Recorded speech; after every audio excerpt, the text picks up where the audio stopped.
Hello guys, this is your mentor Konark Singhal. I hope all you are doing well. जैसा कि आप लोगों को पता है कि जो इससे प्रीवियस वीडियो आई थी उसके अंदर हमने पढ़ा था वेक्टर के बारे में पढ़ा था, जर्नल इंट्रोडक्शन ऑफ वेक्टर हम उसको बोल सकते हैं। लेकिन जो ये वाली वीडियो है यानी कि इसको मैं बोल सकता हूँ वेक्टर पार्ट सेकंड। इसके अंदर हम क्या पढ़ेंगे? इसके अंदर हम पढ़ेंगे टाइप्स ऑफ वेक्टर।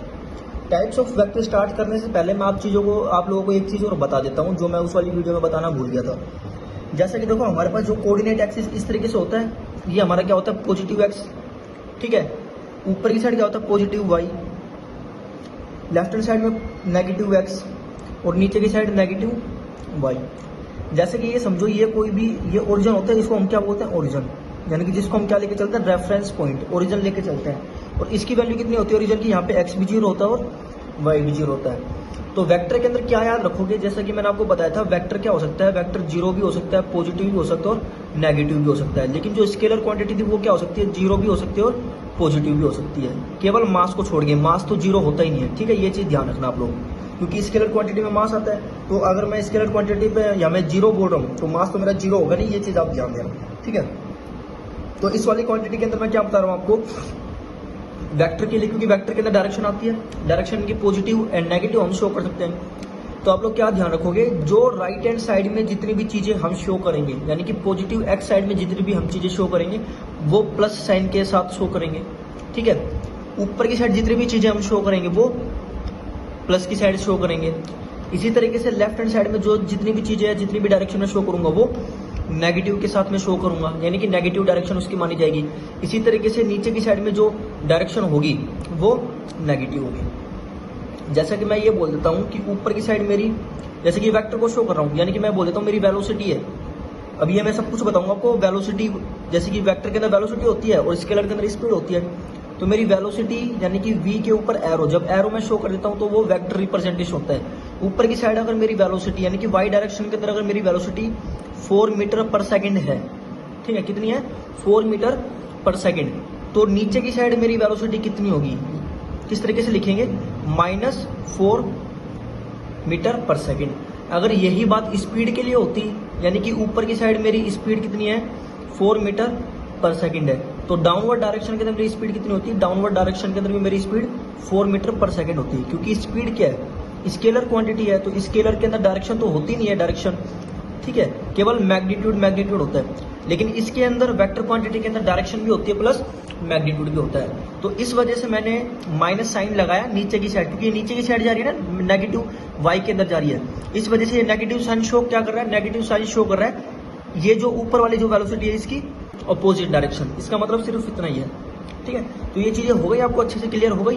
यानी कि पॉजिटिव एक्स में पॉजिटिव लेंगे, पॉजिटिव वाई में डायरेक्शन पॉजिटिव लेंगे, नेगेटिव एक्स में डायरेक्शन नेगेटिव लेंगे, नेगेटिव वाई के अंदर डायरेक्शन नेगेटिव लेंगे। बस हमें ये चीज ध्यान देनी है। यानी कि इस तरीके से अगर कोई जा रहा है, यानी कि राइट हैंड साइड में अगर कोई जा रहा है, ठीक है, वेक्टर के लिए, यानी कि राइट हैंड साइड में कोई भी क्वांटिटी मूव कर रही है, अगर मैं उसको बोल रहा हूँ कि उसको लेफ्ट हैंड साइड में शो करो, तो किस तरीके से शो करोगे? उसके साथ में क्या लगा दोगे? सिर्फ नेगेटिव लगा दोगे। ये चीज ध्यान देना, ठीक है।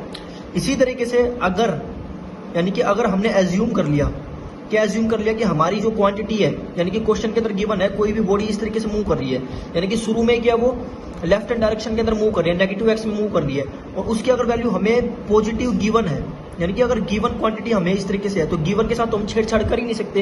यानी कि गिवन हमें लेफ्ट हैंड साइड में 4 मीटर पर सेकंड गिवन है और उसको मेरे को शो करना है राइट हैंड साइड में, तो राइट हैंड साइड में मैं क्या कर दूंगा? -4 मीटर पर सेकंड। यानी कि अगर हम डायरेक्शन चेंज करेंगे, यानी कि एक जस्ट अपोजिट तो है ये, इसका जस्ट अपोजिट कर देंगे तो नेगेटिव सिंबल के साथ उसको रिप्रेजेंट कर देंगे। अगर नेगेटिव है तो उसको कन्वर्ट कर देंगे पॉजिटिव के अंदर, अगर पॉजिटिव गिवन है तो उसको कन्वर्ट कर देंगे नेगेटिव के अंदर। ये चीज आप लोग ध्यान देना है, ठीक है। हो गया होगा क्लियर? तो अब पढ़ते हैं टाइप्स ऑफ वेक्टर पढ़ते हैं, जो हमारा आज का मेन टॉपिक है, ठीक है। अभी देखो एकदम क्लास का माहौल है, जैसे कि आप लोग क्लास में पढ़ते हो ना, एकदम जो टीचर बोर्ड भी मिटाता है, बोर्ड इरेज करता है, तो सेम इसके अंदर कोई एडिटिंग नहीं हो रही। कभी बच्चे सोच रहे हो कि एडिटिंग वगैरह कुछ भी एडिटिंग नहीं है। जो मैं आपको पढ़ा रहा हूँ वो सीधा आप तक पहुंच रहा है, ठीक है। टाइप्स ऑफ वेक्टर के अंदर देखो किस टाइप के, कितने टाइप के वेक्टर होते हैं। एक होता है पैरेलल वेक्टर, सबसे पहला आता है parallel vector. Parallel vector, parallel vector से पहले मेरे को ये बताओ पैरेलल लाइन क्या होती है?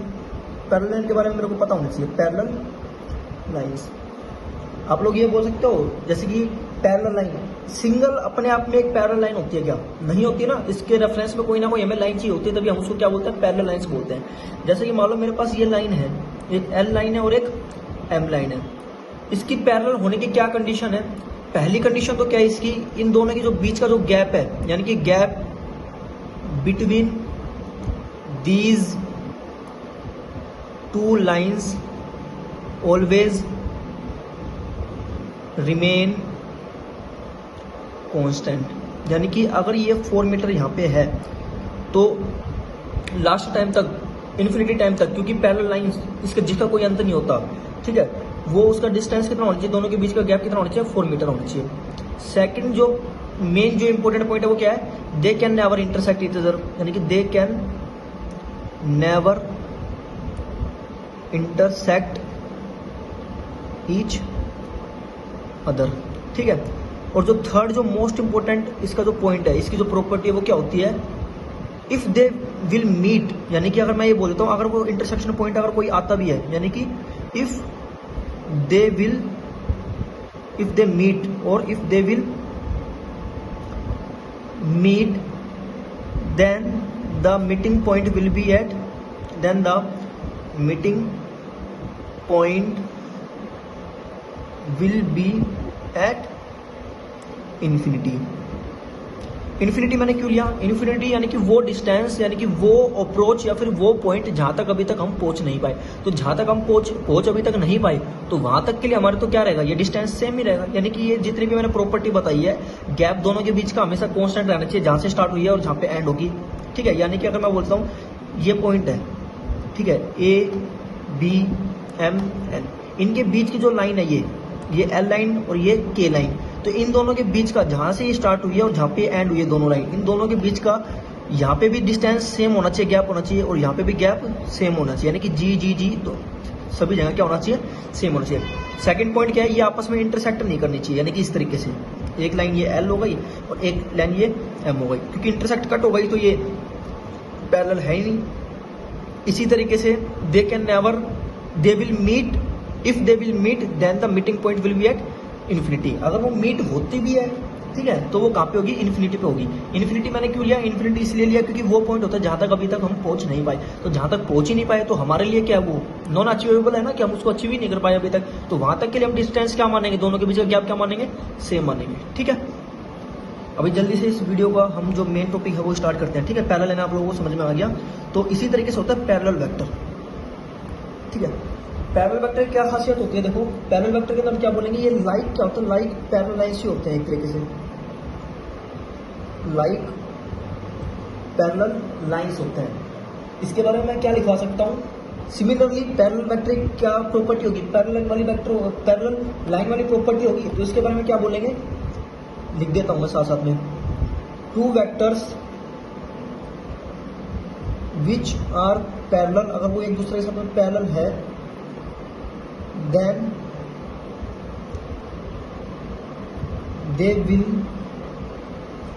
they will have constant gap between them। भाई ये हो गया, उनके बीच में क्या होना चाहिए? कांस्टेंट गैप होना चाहिए, यानी कि सेपरेशन डिस्टेंस जो होना चाहिए उन दोनों के बीच में, यानी कि जो सेपरेशन होना चाहिए, इस तरीके से जो सेपरेशन होना चाहिए ये क्या होना चाहिए? सेम होना चाहिए उनके बीच का।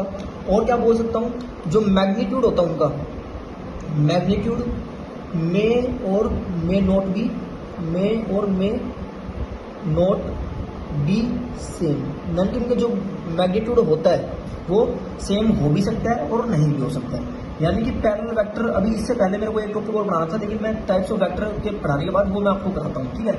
अब वेक्टर का जो रिप्रेजेंटेशन होता है ना, वो किस तरीके से शो करता है? एरो के साथ में शो करते हैं, ये आप लोग चीज ध्यान रखना भी, ठीक है। यानी कि एरो अगर मैं लगा दूंगा किसी भी के ऊपर, तो वो क्वांटिटी क्या मानी जाएगी? वेक्टर मानी जाएगी। जैसे कि मान लो मेरे पास एक वेक्टर एस है, ए वेक्टर, ठीक है। इसी तरीके से मेरे पास दूसरा वेक्टर है बी वेक्टर, इनके बीच का जो गैप है ये क्या होना चाहिए? सेम होना चाहिए, यानी कि इन दोनों के बीच का जो गैप है वो कैसा होना चाहिए? सेम होना चाहिए। और क्या होना चाहिए साथ ही साथ में?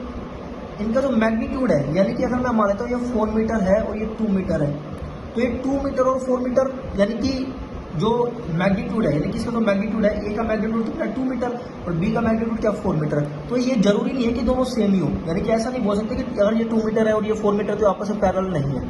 भाई पैरेलल हो भी, ये जो मैग्नीट्यूड है ये मैग्नीट्यूड सेम हो भी सकता है और नहीं भी हो सकता है। यानी कि अगर ये 4 मीटर है तो भी ये पैरेलल है, ठीक है। 2 मीटर है तो भी पैरेलल है, 2 मीटर 4 मीटर है तो भी पैरेलल है। यानी कि वो सारे के सारे वेक्टर जिनका मैग्नीट्यूड सेम हो भी सकता है, नहीं भी हो सकता है, लेकिन कंडीशन क्या गिवन होती है, तो इनके बीच का गैप क्या होना चाहिए, इनके बीच का गैप होना चाहिए कांस्टेंट होना चाहिए, ठीक है। और एक खास बात क्या होती है, इनकी जो डायरेक्शन होती है, यानी कि डायरेक्शन शुड भी सेम, इनकी डायरेक्शन क्या होनी चाहिए, सेम होनी चाहिए। अब इन पैरेलल वेक्टर को किस तरह से शो कर सकते हो, ऐसे भी शो कर सकते हो, ऐसे भी शो कर सकते हो। अभी देखो इसके अंदर क्या है, पैरेलल बन नहीं रहा, तो पैरेलल आप समझ गए होंगे किस तरीके से पैरेलल, ऐसे भी शो कर सकते हो, ऐसे भी शो कर सकते हो, लेकिन डायरेक्शन सभी की सेम होनी चाहिए। इस तरीके से भी शो कर सकते हो। जितने भी जो मैंने वेक्टर बनाए हैं वो सारे के सारे कैसे हैं, पैरेलल वेक्टर हैं, ठीक है। सेकंड देखो क्या आता है, अगर भाई देखो इसके अंदर मैंने क्या बोला, मैग्नीट्यूड मे और मे नॉट भी सेम। इफ मैग्नीट्यूड सेम,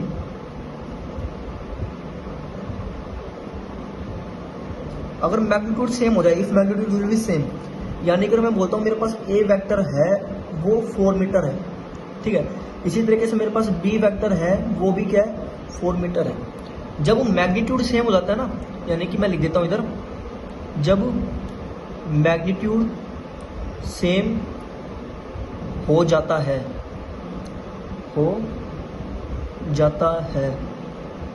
तो वो वेक्टर्स क्या कहलाएंगे, वो कहलाते हैं इक्वल वेक्टर्स। तो वो कौन से वेक्टर हो जाते हैं, वो हो जाते हैं इक्वल वेक्टर। अब देखो इसके अंदर इक्वल वेक्टर, अब मैं एक बात बोलता हूं, इक्वल वेक्टर यानी कि all equal vectors can be parallel vector. ये बात सही है नहीं है, parallel vector, but reverse condition will not be true. जैसे कि मैंने देखो क्या बताया, ऑल इक्वल वेक्टर, जितने के सारे जो इक्वल वेक्टर होते हैं वो पैरेलल वेक्टर हो सकते हैं, ठीक है। अभी देखो इसके अंदर क्या क्या है, इक्वल वेक्टर, सारे के सारे इक्वल वेक्टर पैरेलल वेक्टर तो हो सकते हैं, लेकिन सारे के सारे पैरेलल वेक्टर इक्वल वेक्टर नहीं हो सकते। क्यों नहीं हो सकते, देखो इक्वल वेक्टर की कंडीशन ही क्या है, इक्वल वेक्टर की जो मेन कंडीशन वो क्या है, मैग्नीट्यूड क्या होना चाहिए उनका, सेम होना चाहिए।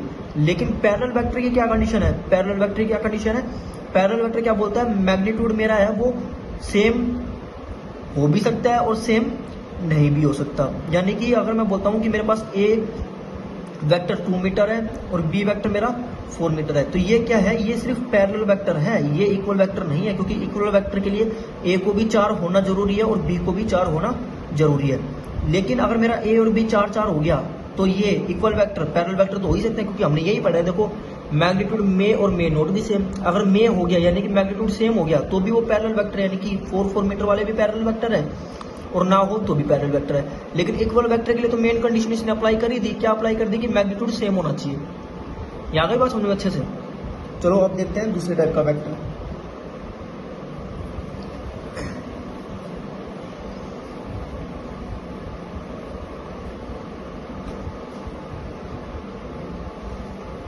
अभी हमारा जो दूसरे टाइप का वेक्टर आता है वो आता है anti parallel vector.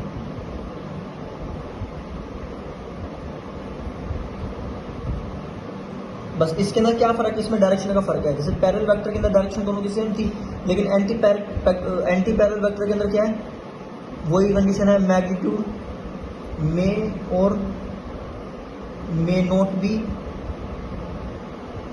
Same but direction should be opposite. और जो सेपरेशन डिस्टेंस था एंड सेपरेशन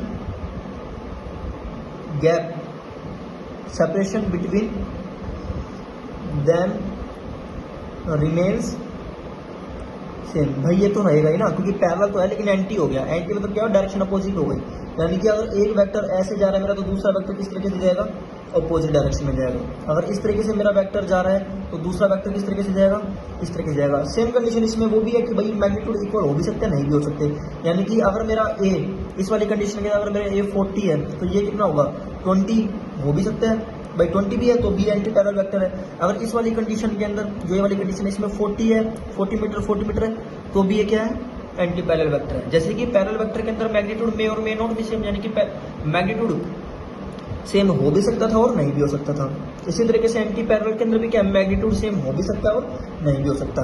लेकिन एक बात इसमें ध्यान देना, इफ, अगर मैं बोलता हूँ इफ मैग्नीट्यूड सेम, अगर इसके अंदर भी मैग्नीट्यूड सेम हो जाए तो क्या होगा, मैग्नीट्यूड अगर सेम हो जाएगा तो एंटी पैरेलल वेक्टर किसका रूप ले लेगा, एंटी पैरेलल वेक्टर किसका रूप ले लेगा, नेगेटिव वेक्टर का।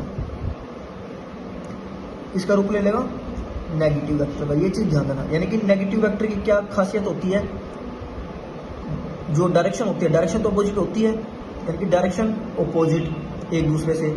सेकंड खासियत क्या होती है, मैग्नीट्यूड सेम, और जो थर्ड, जो गैप वाली यानी कि सेपरेशन डिस्टेंस सेम होना चाहिए। यानी कि अगर मेरा ए 40 मीटर है और बी भी मेरा 40 मीटर है, तो ये क्या होगा, ये नेगेटिव वेक्टर हो गए। यानी कि अगर मैं इसको रिप्रेजेंट करना चाहूँ, ए और बी को आपस में रिप्रेजेंट करना चाहूँ, तो किस तरीके से शो करूंगा, जो मेरा ए वेक्टर, जो मेरा बी वेक्टर है, बी वेक्टर क्या मेरा माइनस ऑफ ए वेक्टर है, क्योंकि डायरेक्शन क्या हो गई, अपोजिट डायरेक्शन हो गई ना। तो ये चीज आप लोग इसमें ध्यान देना, ठीक है। यानी कि एक दूसरे के अपोजिट के अंदर है।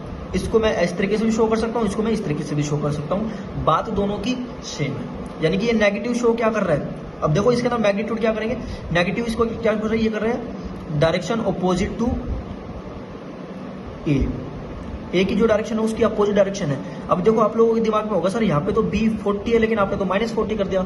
आप लोगों को ध्यान होगा इस वेक्टर पहले वाले के अंदर, पहले वाले पार्ट के अंदर मैंने बताया था, अगर मैग्नीट्यूड निकालना हो तो मैग्नीट्यूड के अंदर मैं क्या करता हूँ, स्क्वायर कर देता हूँ, वेक्टर का क्या करता हूँ, स्क्वायर कर देता हूँ, उसके ऊपर अंडर रूट लगा देता हूँ। इसी तरीके से इस वाली कंडीशन के अंदर देखो, अगर इस वाली कंडीशन के अंदर से मैं रिप्रेजेंट करता हूँ, तो बी का मेरे पास वेक्टर क्या आया, बी की क्या वैल्यू आई, -40 आया ना, -40। अगर मैं, मेरे को ये वैल्यू निकालनी है, ये वैल्यू सेम करनी है, तो मैं क्या करूंगा, -40 का स्क्वायर कर दूंगा और अंडर रूट कर दूंगा। जब -40 का स्क्वायर करूंगा तो कितना आएगा, 1600 आएगा, और इसका अंडर रूट करूंगा तो क्या आएगा, 40 मीटर। तो ये आ गया ना बी।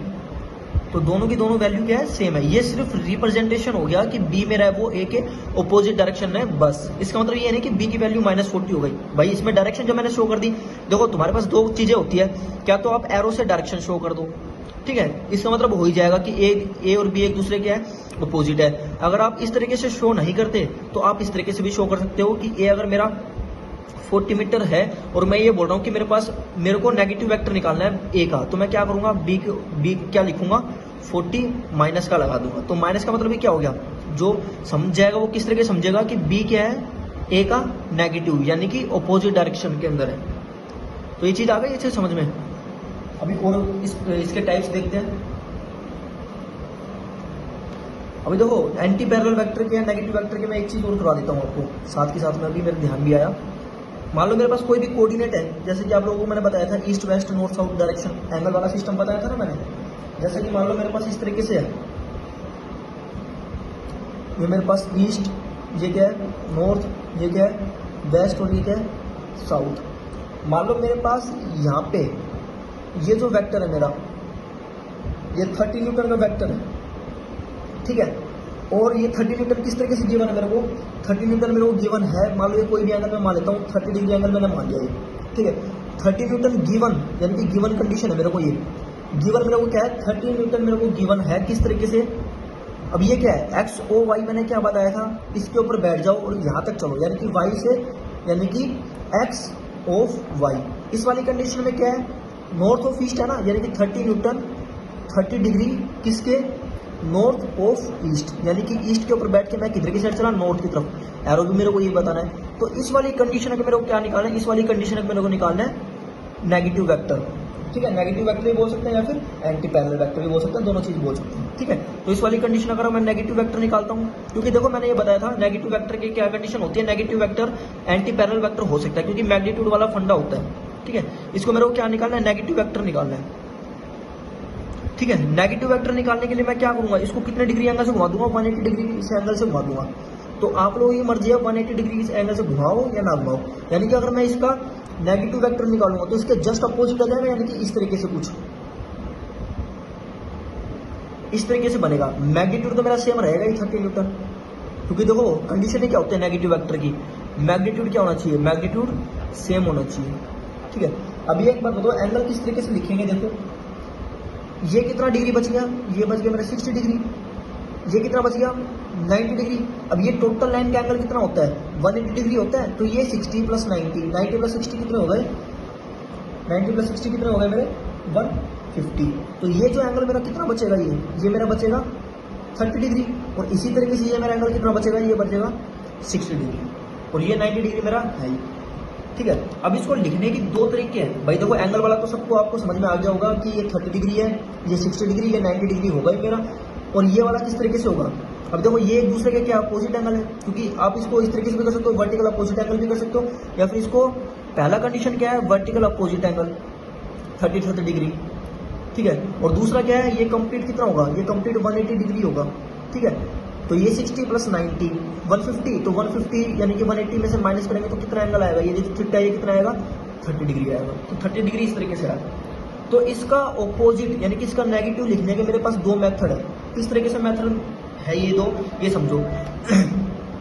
ये तो 30 डिग्री है, ये 30 डिग्री किससे बना रहा है, ये बना रहा है वेस्ट से, लेकिन जो 60 डिग्री है ये बना रहा है किससे, साउथ से।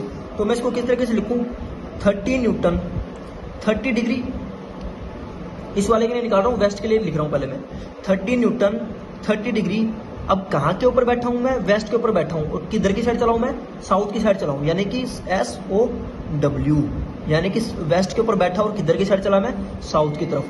इसी तरीके से मैं इस 30 न्यूटन को इस तरीके से भी लिख सकता हूँ, 30 न्यूटन 60 डिग्री, किसके ऊपर बैठा मैं, साउथ के ऊपर बैठा, और किधर की साइड गया, वेस्ट के ऊपर बैठ गया मैं, यानी कि किसके ऊपर बैठा, इस तरीके से, यानी कि साउथ के ऊपर बैठ के मैं वेस्ट की तरफ गया। तो इसको लिखने का तरीका क्या है, पहले वाला जो ये फर्स्ट है और ये सेकंड है। तो फर्स्ट किस तरीके से लिख सकता हूं मैं, 30 newton 30 degree south of west. ठीक है। सेकंड किस तरीके से मैं रिप्रेजेंट कर सकता हूँ इसको, 30 newton 30 degree west of south. तो ये चीज़ें अच्छे से आ गई होगी आपको समझ में, ऐसे मैं होप करता हूँ कि हाँ ये चीज़ें अच्छे से समझ में आ गई होगी। सिंपल सा फंडा था, 30 डिग्री हमें गिवन था, एंटी क्लॉकवाइज डायरेक्शन के लिए हमें ये वाला फाइंड आउट करना था। ठीक है, एंगल। तो ये समझ लेना आप लोग अच्छे से। ना समझ में आया हो तो वीडियो को एक बार दोबारा से रिवाइंड कर लो, और रिवाइंड करने के बाद उसको आराम आराम से समझो। ठीक है, क्योंकि इतना टाइम नहीं है, वेक्टर अच्छा टॉपिक है, बहुत कुछ करवाना होता है, वीडियो लंबी बन जाती है, तो आप लोगों को भी मज़ा नहीं आता फिर पढ़ने के अंदर, और मेरे को भी मज़ा नहीं आता इतना टाइम कंज्यूम करने के अंदर। थर्ड मेरे पास जो वेक्टर है वो क्या है, को इनिशियल वेक्टर।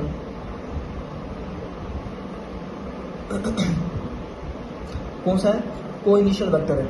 अब को इनिशियल वेक्टर देखो क्या होता है, को इनिशियल वेक्टर वो वेक्टर होता है यानी कि दोज वेक्टर्स हुज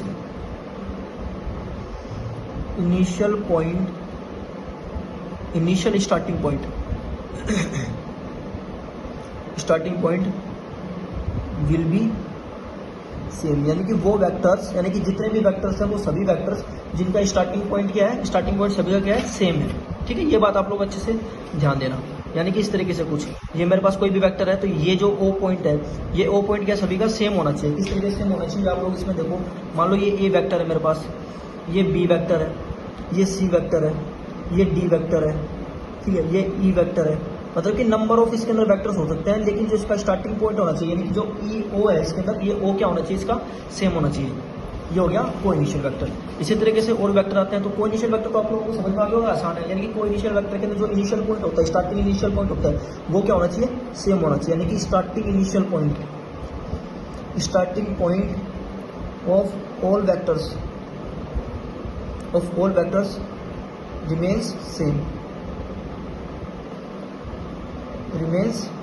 ये होता है को इनिशियल वेक्टर। इसी तरीके से मेरे पास मान लो फोर्थ वेक्टर आता है, वो हम ले लेते हैं लाइक वेक्टर्स। तो लाइक वेक्टर एक तरीके से क्या होता है, लाइक वेक्टर एक तरीके से होता है जो हमारा पढ़ा था ना, इक्वल वेक्टर। इक्वल वेक्टर उसके उसी तरीके से, यानी कि same direction and same magnitude, ये होता है लाइक वेक्टर। क्योंकि ये पॉइंट से ही हमें याद रखने पड़ेंगे। इसी तरीके से जो 5th पॉइंट है वो क्या मेरा कोप्लेनर वेक्टर, ये अच्छे समझना। कोप्लेनर वेक्टर के अंदर क्या है, those vectors which lies in same plane, यानी कि वो सभी के सभी वेक्टर्स जो एक प्लेन के अंदर है। जैसा कि अब देखो इसको मैं समझाता हूँ आप लोगों को। इस तरीके से इसके अंदर प्लेन बनाना पड़ेगा एक्स वाई जेड, इस तरीके से। जैसे कि मेरे पास ये समझो, ये मेरे पास एक्स वाई कोऑर्डिनेट है, ये एक्स ये वाई। तो दो एक्सिस की मदद से जो जब दो एक्सिस को हम आपस में कनेक्ट करते हैं इस तरीके से, तो वो क्या बन देता है, वो प्लेन बन जाता है। यानी कि ये प्लेन कौन सा बच गया, ये प्लेन बन गया एक्स वाई प्लेन बन गया। तो इस एक्स वाई प्लेन को मैंने जूम करके दिखा दिया इस तरीके से, ठीक है। यानी कि ये एक्स और ये वाई। देखो इसके अंदर क्या दिखा है मैंने, ये एक्स एक्सिस हो गया, ये वाई एक्सिस हो गया। जब ये इस तरीके से हमारे पास प्लेन बन जाता है, एक्स वाई प्लेन आता है, तो इसके अंदर जितने भी जो वेक्टर आते हैं हमारे, कैसे बना दो इसको किसी भी तरीके से, ये सारे के सारे वेक्टर मेरे क्या बनेंगे, ये कोप्लेनर वेक्टर बनेंगे। क्योंकि ये सारे के सारे किसी प्लेन के अंदर, ये एक्स वाई प्लेन के अंदर है। लेकिन अब बात क्या आती है, कंडीशन क्या है इसकी, जो मोस्ट इंपोर्टेंट जो कंडीशन है, ये सारे के सारे जो वेक्टर्स हैं, ये सारे के सारे वेक्टर्स लाई होने चाहिए इन ए सेम प्लेन, यानी कि एक ही प्लेन के अंदर ये लाई होनी चाहिए। यानी कि एक्स वाई के अंदर तो एक्स वाई के अंदर, वाई जेड के अंदर तो वाई जेड के अंदर, जेड एक्स के अंदर तो जेड एक्स के अंदर, ठीक है। क्योंकि हमारे पास ये जेड एक्सिस होती है, तो इन दोनों को जब मैं कंबाइन कर दूंगा तो ये कौन सा बन जाएगा, एक्स जेड बन जाएगा। इसी तरीके से ये जो प्लेन मेरा होगा, ये वाला प्लेन, ये वाई, और ये कौन सा प्लेन होगा, वाई जेड प्लेन होगा। यानी कंडीशन क्या है, कोप्लेनर वेक्टर की प्लेन सेम होना चाहिए। और चाहे आप लोग जो वेक्टर है वो किस तरीके से बना दो, टेढ़े मेढ़े, ऊपर नीचे दाएं बाएं, किसी भी तरीके से बना दो, कंडीशन सिर्फ एक ही फॉलो होनी चाहिए इसके अंदर कि वेक्टर मेरे सारे के सारे एक प्लेन के अंदर होने चाहिए, ठीक है। इसी तरीके से एक हमारे पास आता है कॉन्ग्रुएंट वेक्टर्स। अब कॉन्ग्रुएंट वेक्टर क्या होता है, कॉन्ग्रुएंट वेक्टर का जो स्टार्टिंग पॉइंट होता है, यानी कि the vectors which start from same point और टर्मिनेट एट सेम पॉइंट, यानी कि स्टार्टिंग पॉइंट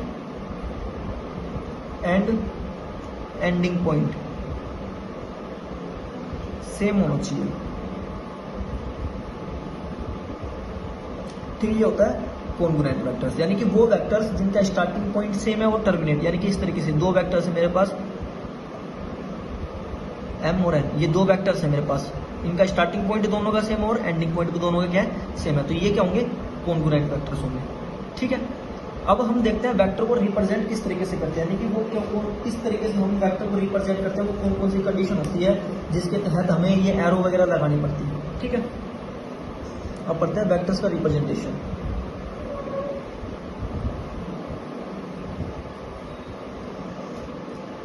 वेक्टर रिप्रेजेंटेशन,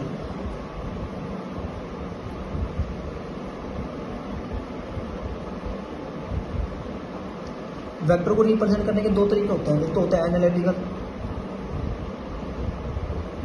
और एक होता है ग्राफिकल। एनालिटिकल बता रहा हूँ पहले, ठीक है।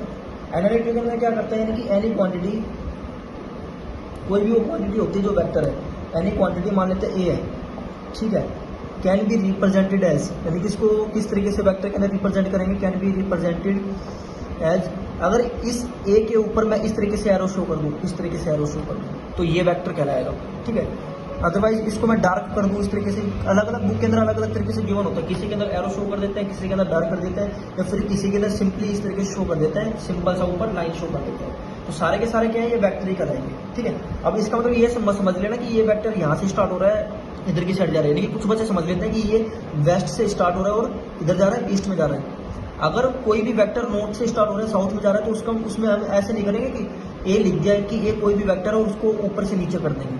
ये सिंपली एक रिप्रेजेंटेशन का तरीका है जिसके अंदर हमारी एरो क्या बता रही है, एरो का मतलब ही क्या है, एरो का मतलब है वेक्टर, यानी कि वो सभी क्वांटिटी जिसके ऊपर एरो होगा वो क्या होगा, वेक्टर हो गए। जैसे कि स्पीड है, स्पीड को हम सिंपली क्या लिख सकते हैं, v, और लेकिन वेलोसिटी होगी तो वेलोसिटी को हम क्या लिखेंगे, v के ऊपर एरो। इसी तरीके से मेरा डिस्टेंस है, डिस्टेंस को मैं d लिखूंगा, लेकिन अगर मेरी बात आ जाएगी डिस्प्लेसमेंट की, तो डिस्प्लेसमेंट को मैं क्या लिखूंगा, d ऊपर एरो लिख दूंगा मैं। इसी तरीके से एक्सेलरेशन है, एक्सेलरेशन के ऊपर मैं एरो लगा दूंगा। इसी तरीके से मेरा जो फोर्स है, फोर्स के ऊपर मैं क्या लगा दूंगा, एरो लगा दूंगा। तो ये जो एरो है ये क्या बता रही है मेरी, ये सभी की सभी वेक्टर क्वांटिटीज है। लेकिन ये सारी की सारी क्या है, ये जिनके ऊपर एरो नहीं है वो क्या है, स्केलर क्वांटिटी है। ठीक है, यानी कि ये जो एरो है इसको क्या बोलते हैं, एरो। ये एक सिंबल है, is a symbol to represent a vector quantity. अब बात आती है ग्राफिकल। अब ग्राफिकल के अंदर देखो क्या होता है, हम लोगों ने सभी ने पढ़ा है, ग्राफ्स पढ़े हैं, यानी कि इस तरीके से कुछ ये बॉक्स पढ़े हैं सभी लोगों ने, अभी भी हम पढ़ रहे हैं, अभी तो 9th 10th +1 +2 के अंदर ही है, तो सभी लोग हम ये ग्राफ्स पढ़ते हैं। तो ग्राफ्स के अंदर इस तरीके से छोटी छोटी लाइन कटी हुई होती है। कितनी लाइन होती है उसके अंदर, 10 लाइन होती है।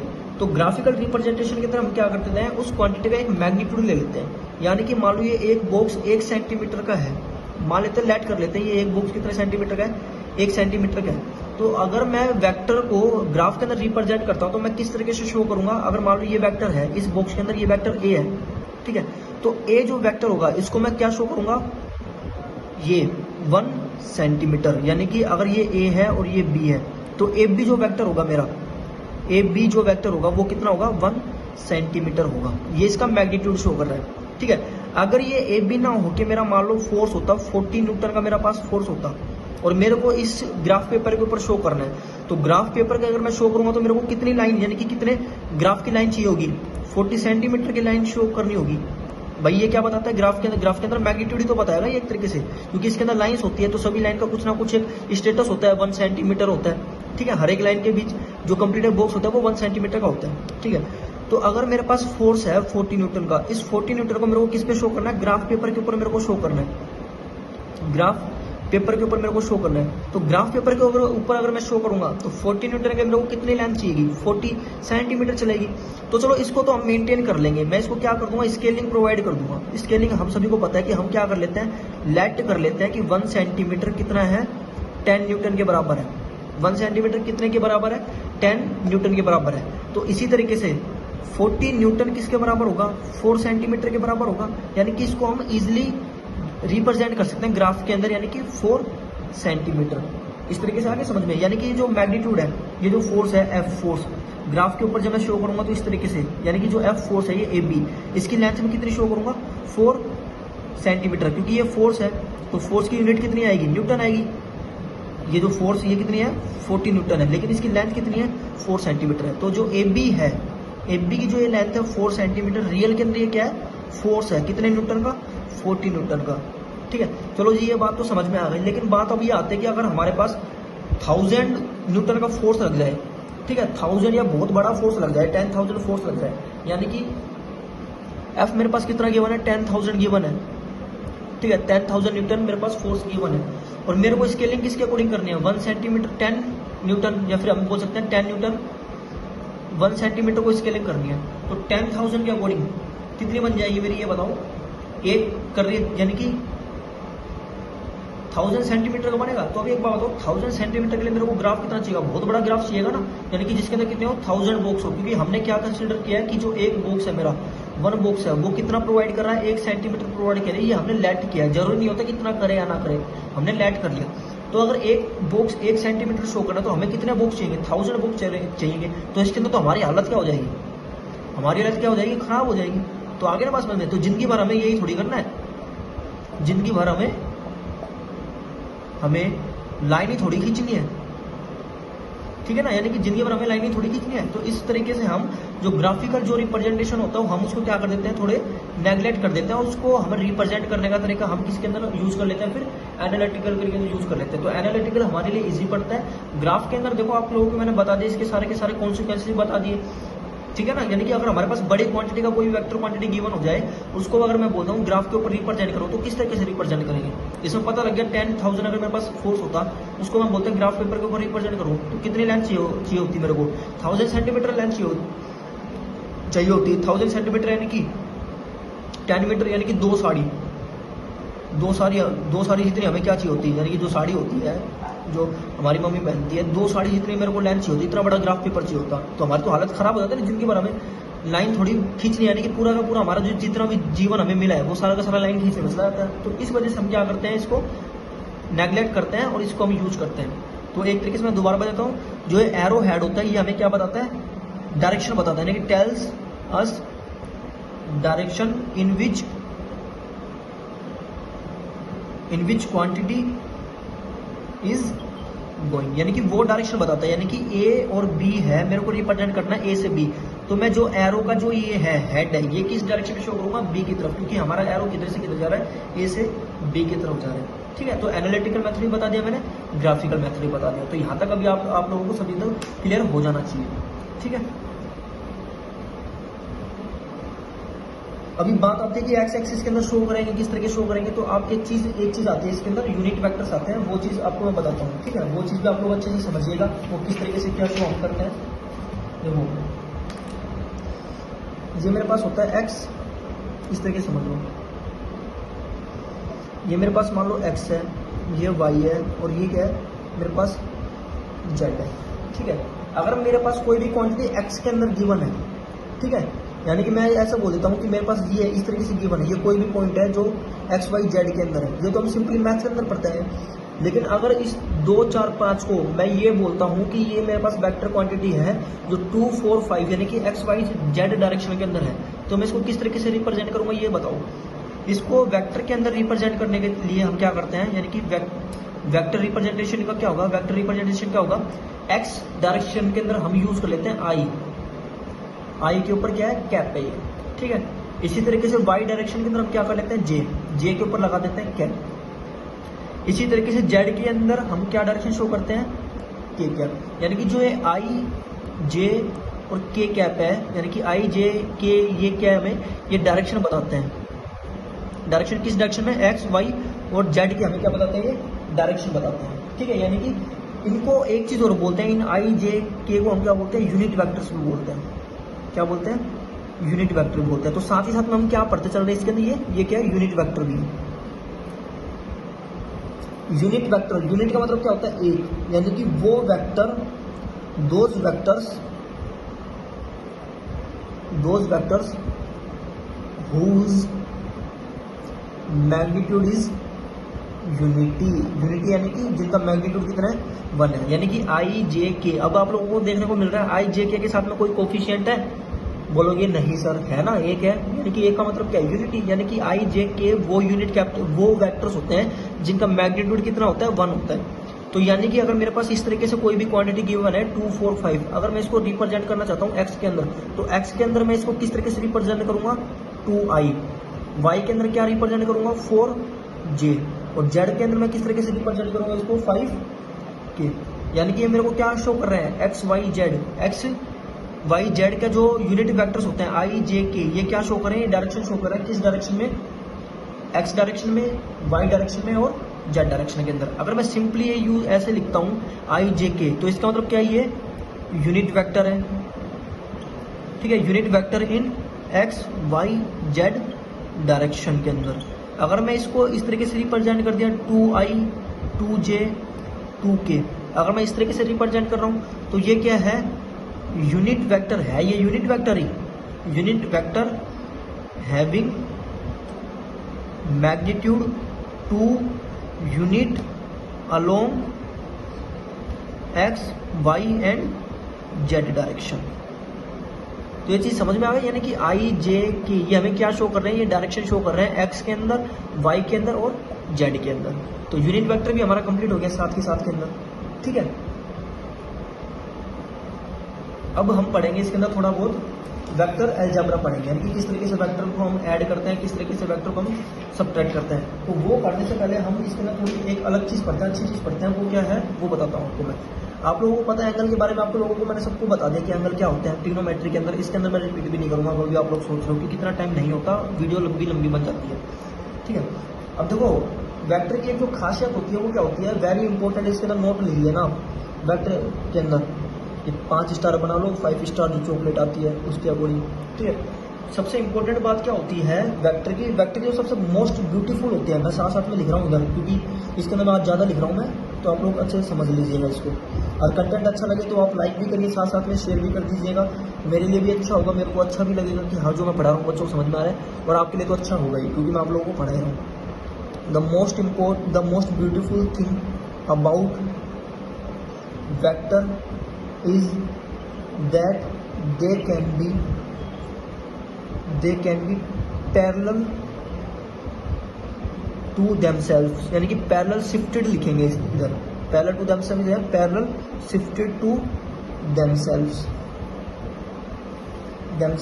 इन द सेम प्लेन। प्लेन क्या होना चाहिए उनका, सेम होना चाहिए, ये कंडीशन है, यानी कि ये क्या है इसकी कंडीशन है, इन द सेम प्लेन, ये इसकी मोस्ट इंपॉर्टेंट कंडीशन है कि सेम प्लेन के अंदर होना चाहिए without changing its magnitude and direction.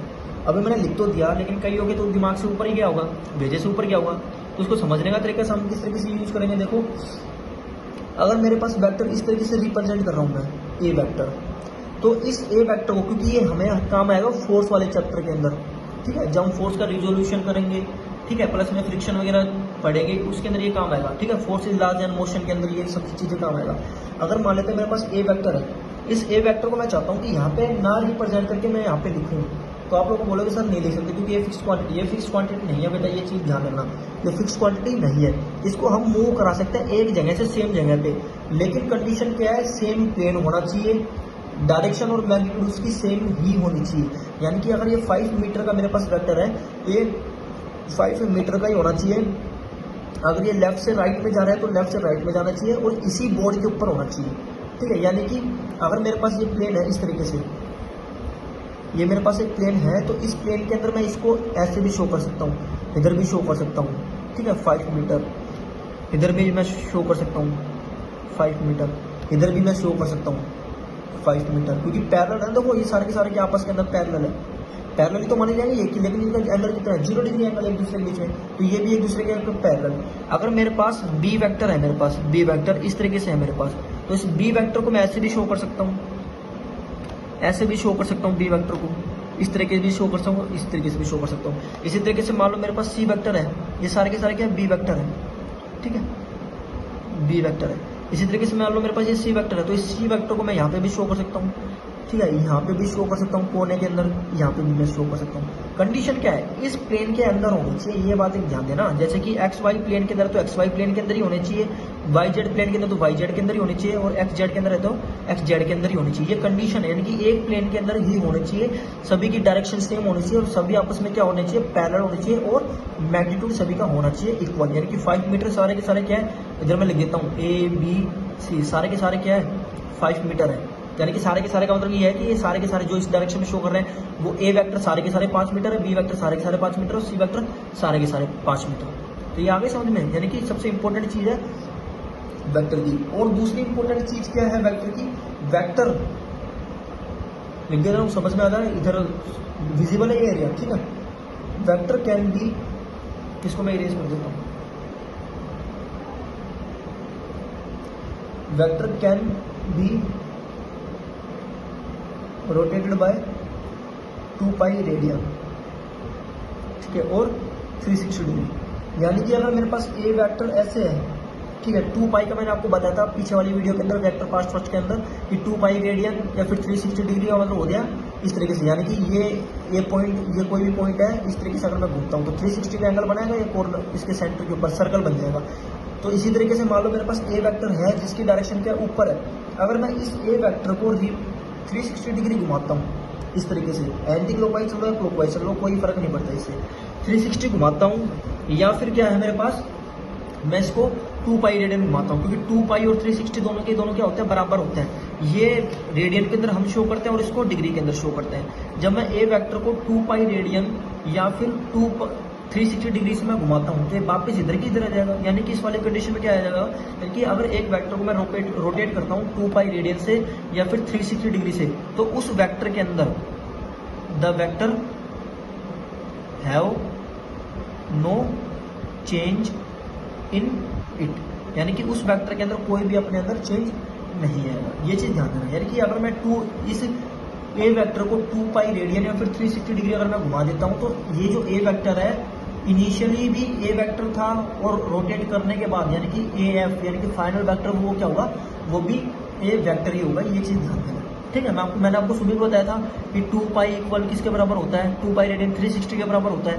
तो 1 रेडियन किसके इक्वल होगा, 360 अपॉन 2 पाई। 2 पाई का मतलब क्या होता है, 360 अपॉन 2 इंटू 22/7। तो 1 रेडियन किसके बराबर आता है, जब इस कंप्लीट को सोल्व करेंगे तो 1 रेडियन वो हमारा आएगा 57 डिग्री के आसपास आएगा, ठीक है। मैंने सुबह बताया था 53 डिग्री के आसपास, तो वो थोड़ा डाटा इधर उधर हो जाता है, कोई दिक्कत वाली बात नहीं, इसमें कोई इशू नहीं है। जो हम पढ़ रहे हैं, जो हम जान रहे हैं, वो सारा का सारा ठीक है। कैलकुलेशन थोड़ी बहुत ऊपर नीचे हो जाती है, तो उसके अंदर इतना मुद्दा बनाने की जरूरत भी नहीं है, ठीक है। तो 1 रेडियन हमारा किसके इक्वल आ जाता है, 57 के अप्रोक्सीमेट आ जाता है, ठीक है। तो ये सारा का सारा क्लियर हो गया होगा, जहाँ तक मेरे को जानने में लग रहा है कि हाँ हो सकता है आप लोगों को सारे का सारा ये समझ में आ गया।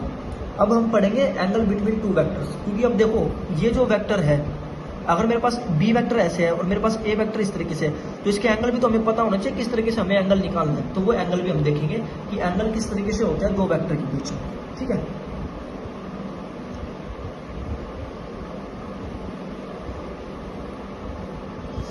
अभी किस तरीके से समझो आप लोग, ये मान लें मेरे पास 2 वेक्टर है, मेरे पास ए वेक्टर है और मेरे पास बी वेक्टर है, वो एक दूसरे से कनेक्टेड है, किसी भी तरीके से कनेक्ट कर लो। मान लो इस तरीके से कनेक्टेड है, ये ए वेक्टर मेरे पास कनेक्टेड है और ये मेरे पास क्या है, बी वेक्टर कनेक्टेड है।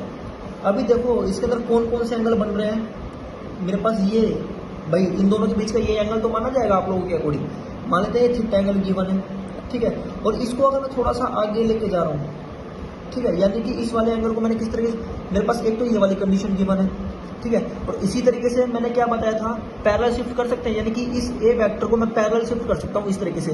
बी को तो मैंने इधर ही रखा, ठीक है, बी को मैंने इधर रखा, ए को मैंने क्या कर लिया, पैरेलल शिफ्ट कर लिया, यानी कि इसको उठा के ऐसे ले आया, सेम डायरेक्शन सेम मैग्नीट्यूड और पैरेलल एक दूसरे के, यानी कि ए वेक्टर को उठा के मैं इधर की साइड ले आया। या फिर आप लोग ऐसा भी कर सकते हो, ए वेक्टर को ऐसे रखो और बी वेक्टर को जैसे है उसी तरीके से पैरेलल ही ऐसे रखो, ठीक है। तो ये कंडीशन कुछ इस तरीके से हो जाएगी भाई, इस तरीके से हो जाएगी ना, ये सेकंड कंडीशन हो गई। मान लेते हैं ये एंगल थीटा है और मान लेते हैं ये एंगल क्या है, अल्फा है।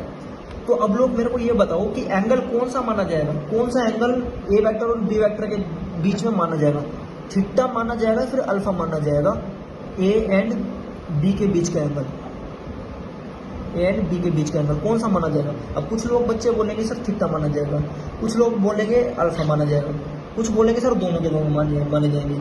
नहीं, कंडीशन क्या होती है, देखो ये कन्वीनियंट मेथड चल रहा है, यानी कि ये प्राचीन काल से चला रहा है, एंशिएंट टाइम से चला रहा है, जब से वेक्टर की डिस्कवरी हुई है तब से जिसने बनाया उसने क्या बोला, जिसने वेक्टर की डिस्कवरी करी, जिसने वेक्टर का रिप्रेजेंटेशन किया, उसने ये बोला कि हम वेक्टर के बीच का जो एंगल होता है वो इस मेथड से नहीं निकाल सकते, यानी कि जो ये मेथड है हमारा थीटा निकालने का वो क्या है, रॉन्ग वे है, यानी कि इस तरीके से हम वेक्टर को हम फाइंड आउट नहीं कर सकते, यानी कि angle between 2 vector can never be find out by these ways, okay, but we can find out the angle between 2 vector by this way. It means if अगर एक एंगल का हेड, यानी कि अगर इफ हेड इज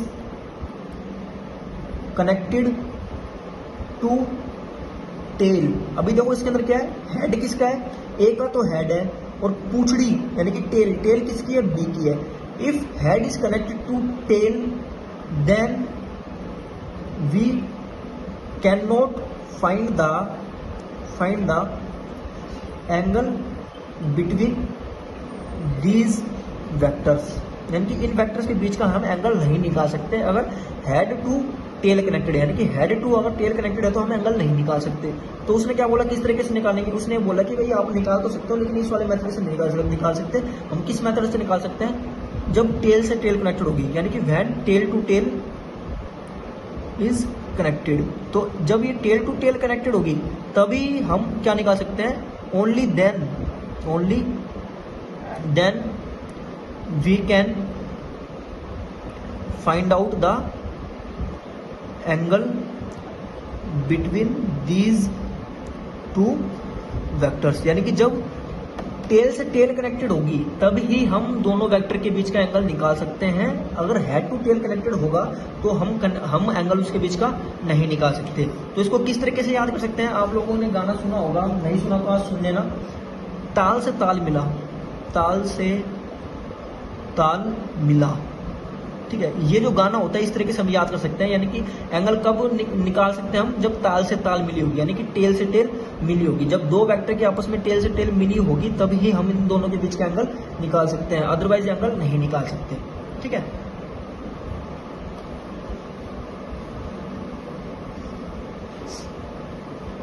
अभी एक बात मेरे को और बताओ आप लोग, किस तरीके से, जैसे कि मेरे पास ये अभी आया था, ठीक है, ए वेक्टर मेरे पास ये आया था और बी वेक्टर मेरे पास ये आया था, ठीक है। तो एक तो मेरे पास ये एंगल बन रहा था, मान लो इसको मान लेता हूँ मैं थीटा, और एक मैं इसको मान लेता हूँ अल्फा। भाई वो वाली कंडीशन तो हो गई, अब उसको मिक्स मत करना इसके अंदर। मैं इसके अंदर आप लोगों का एक कॉन्सेप्ट और क्लियर करने वाला हूँ। वो क्या क्लियर करने वाला हूँ कि हम इसके अंदर, यानी कि अगर दो वेक्टर बन रहे हैं तो आप लोग ये बता रहे हो ना भाई ये एंगल भी तो बन रहा है और ये एंगल भी बन रहा है।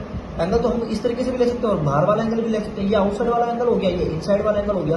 तो कौन सा एंगल इसके अंदर लेंगे, इसके अंदर जो हम वो एंगल लेंगे, यानी कि एंगल दो वेक्टर का वो लेंगे जो मिनिमम होगा, यानी कि angle between two vectors is taken in such a way that it will be minimum as compared to the second angle।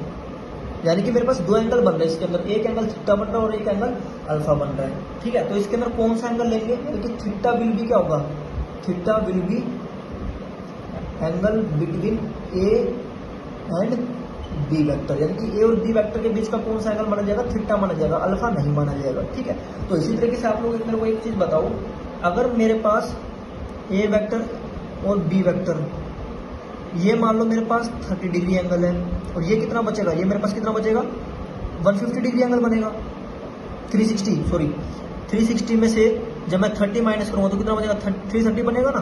तो ये मेरे पास 330 एंगल है। तो कौन सा एंगल मैं इन दोनों के बीच का मानूंगा, 330 जो 30 डिग्री होगा, 30 degree will be the angle between A and B. Clear, बहुत आराम से पढ़ा रहा हूँ, एक एक चीज ऐसे समझना। अगर स्पीड थोड़ी मेरी ज़्यादा लगे, क्योंकि मेरे को थोड़ा स्पीडली बोलने में आदत है, क्योंकि मैं यही चाहता हूँ कि कम टाइम के अंदर बच्चे बहुत कुछ सीख जाएं, तो इस वजह से मेरी थोड़ी स्पीड ज़्यादा हो जाती है। अगर मेरी स्पीड आप लोगों को ज़्यादा लग रही है तो थोड़ा स्पीड कम करके रिवाइंड करके आप लोग देख लेना। मटेरियल अच्छा है, बहुत अच्छा है, अगर आप लोग अच्छे से समझोगे तो, ठीक है।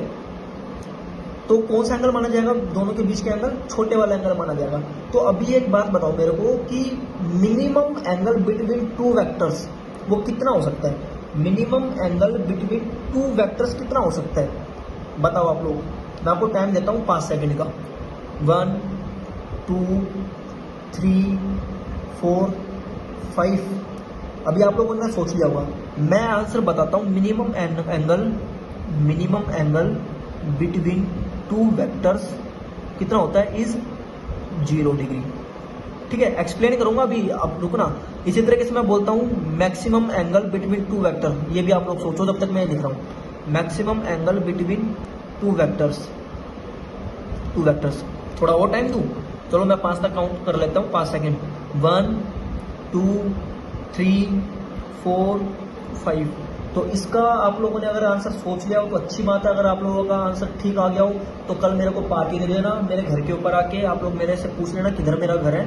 तो अब ये मैं आंसर बता रहा हूँ, ठीक है। Maximum angle between two vector कितना होता है, इज 180 डिग्री, ठीक है। समझ लिया होगा, जिसने समझा होगा, जिसने थोड़ा दिमाग लगाया होगा, अच्छी बात है, उसके सारे के सारे कॉन्सेप्ट क्लियर होते आ रहे हैं, ये मैं मानता हूँ, ठीक है। जिसका आंसर गलत आया या फिर जिसको समझ में नहीं आया तो उसके लिए मैं समझा रहा हूँ, मैं बैठा ही हूँ आप लोगों के लिए। तो किस तरीके से 0 डिग्री है, 180 डिग्री है, वो देखो आप लोग देख पा रहे हो कि मैं सारा का सारा एकदम विदाउट कटिंग पढ़ा रहा हूँ। मैं मेरा जो डस्टर वगैरह वो सारा आपको दिख रहा है किस तरीके से मैं रेज कर रहा हूँ, ठीक है। मिनिमम एंगल मैंने क्या बताया था, minimum angle between two vector is 0 degree. किस तरीके से, अगर मान लो मेरे पास ए वेक्टर इस डायरेक्शन के अंदर है और बी वेक्टर भी मेरा इसी डायरेक्शन के अंदर है, यानी कि सेम डायरेक्शन के अंदर, सेम लाइन के ऊपर, तो इनके बीच का एंगल कितना है, 0 डिग्री है, क्योंकि सेम लाइन के ऊपर एक जो कंप्लीट लाइन होती है और उसी पॉइंट से दूसरी लाइन स्टार्ट हो तो सेम डायरेक्शन के अंदर सेम लाइन के ऊपर कितना डिग्री एंगल बनता है, 0 डिग्री एंगल बनता है। अब मैक्सिमम एंगल मैंने कितना बताया था, मैक्सिमम एंगल बनता है 180 डिग्री बनता है दो वेक्टर के बीच में। किस तरीके से देखो, अगर मेरे पास मैं कंडीशन लेता हूँ इस तरीके से, देखो मेरे पास ए वेक्टर ऐसे है और बी वेक्टर मेरे पास इस तरीके से, ठीक है। मैं ये मान लेता हूँ ये मेरे पास एंगल कितना है 179 और ये मेरे पास एंगल कितना है 181।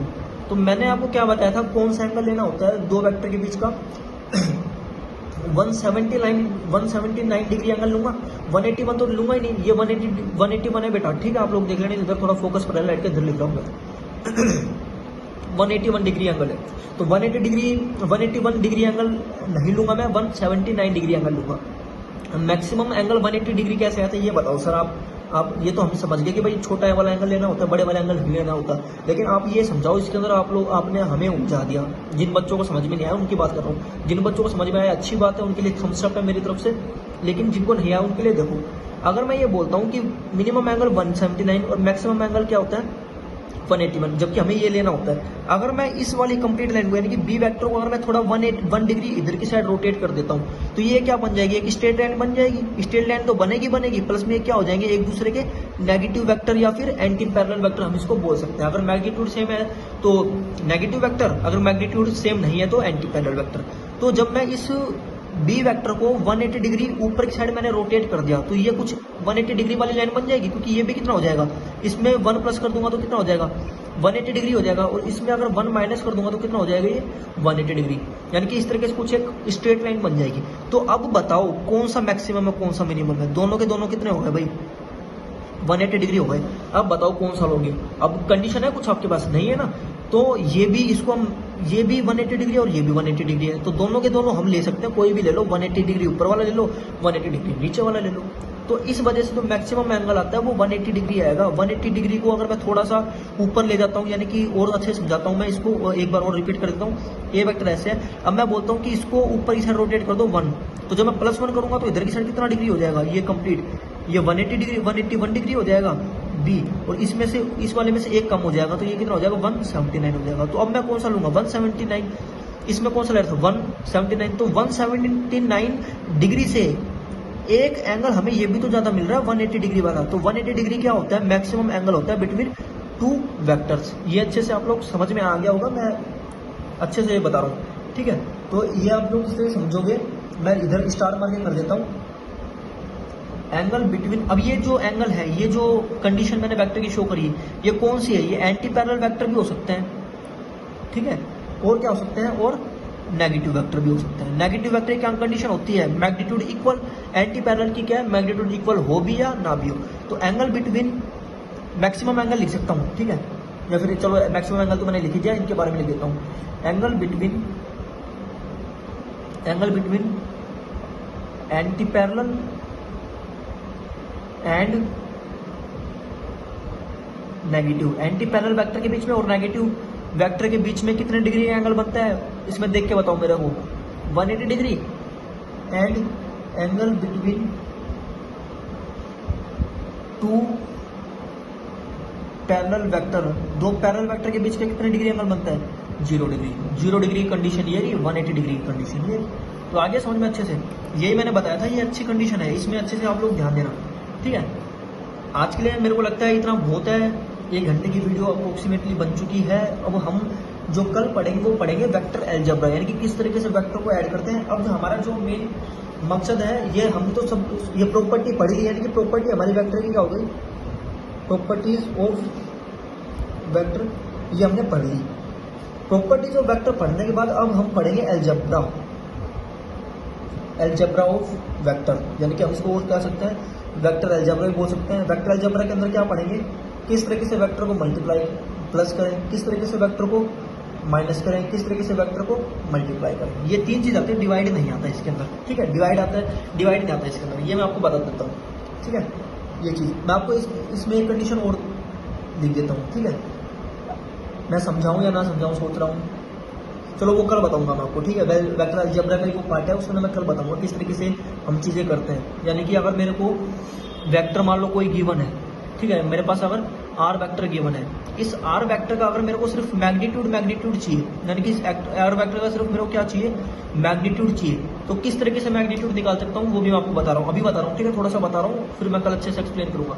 मान लो मेरे पास कोई वेक्टर आर वेक्टर है, ठीक है, उस आर वेक्टर के अंदर एक्स कोई भी कोऑर्डिनेट होगा, यानी कि एक्स वाई जेड मेरे पास कोई भी कोऑर्डिनेट है, ठीक है, वो इस तरीके से मैं रिप्रेजेंट कर रहा हूँ इसको, यानी कि मेरे पास ये आर वेक्टर है जिसके अंदर एक्स वाई जेड, यानी कि अगर मैं एक्स वाई जेड की वैल्यू 2 4 3 लेता हूँ तो इस तरीके से कुछ है, 2i cap plus 4j cap plus 5k cap.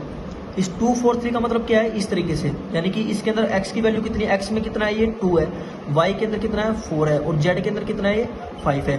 और मैंने आपको बता ही दिया था कि वेक्टर के अंदर रिप्रेजेंट करने का तरीका क्या है, i, j और k लगा देते हैं। तो अगर इस वेक्टर से मेरे को सिर्फ और सिर्फ मैग्नीट्यूड चाहिए, तो मैग्नीट्यूड निकालने का तरीका क्या होता है, ऊपर उसका वेक्टर लिखो, यानी कि ऊपर वेक्टर तरीके से ही लिखो और नीचे क्या कर दो, उसका मैग्नीट्यूड ले लो, ठीक है, यानी कि उसके ऊपर क्या लगा दो, मॉडुलस लगा दो।